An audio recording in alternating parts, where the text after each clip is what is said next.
ముఖ్యమంత్రి గారు ఇప్పటి నుండి ఈ రాష్ట్రంలో రైతులు పండించే పంటను కొనే పరిస్థితే లేదు, అన్ని కొనుగోలు ఆపండి అని చెప్పి ఆ వార్త బయటికి రాలే, మన పత్రికా మిత్రులు కూడా ఎవరు రాయలేదు. చెప్పి అదే కేబినెట్ లో కమిటీ వేసి 3 మంత్రులతో, పెద్దలు తుమ్మల నాగేశ్వరరావు గారు, బట్టి విక్రమార్క గారు, ఉత్తమ్ కుమార్ రెడ్డి గారు వాళ్ళతో కమిటీ వేసి.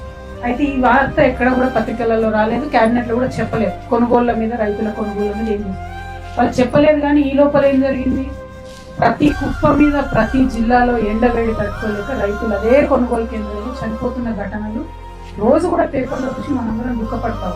తర్వాత ఏమైంది, ఇప్పుడు నిన్న సడన్ గా ఒక వార్త వస్తుంది, ఈ 3 మంత్రుల కమిటీ ఈ సంవత్సరం మాత్రం కొనాలే అని చెప్పి నిర్ణయం తీసుకుంది, ప్రభుత్వానికి సూచన చేసింది. అంటే అసలు కొనుగోలు ఆపుతున్నారు అన్న విషయాన్ని కూడా ప్రభుత్వానికి ప్రజలకు చెప్పే ఉద్దేశం లేదు. అన్ని రకాల కొనుగోలు ఆపుతున్నారు, అబద్ధం ఆడుతున్నారు డైరెక్ట్ గా రైతులతో. ప్రభుత్వాలు అబద్ధం చెప్తుంటే ఖచ్చితంగా మేల్కొని పోరాటం చేయాల్సినటువంటి అవసరం అయితే ఉంది.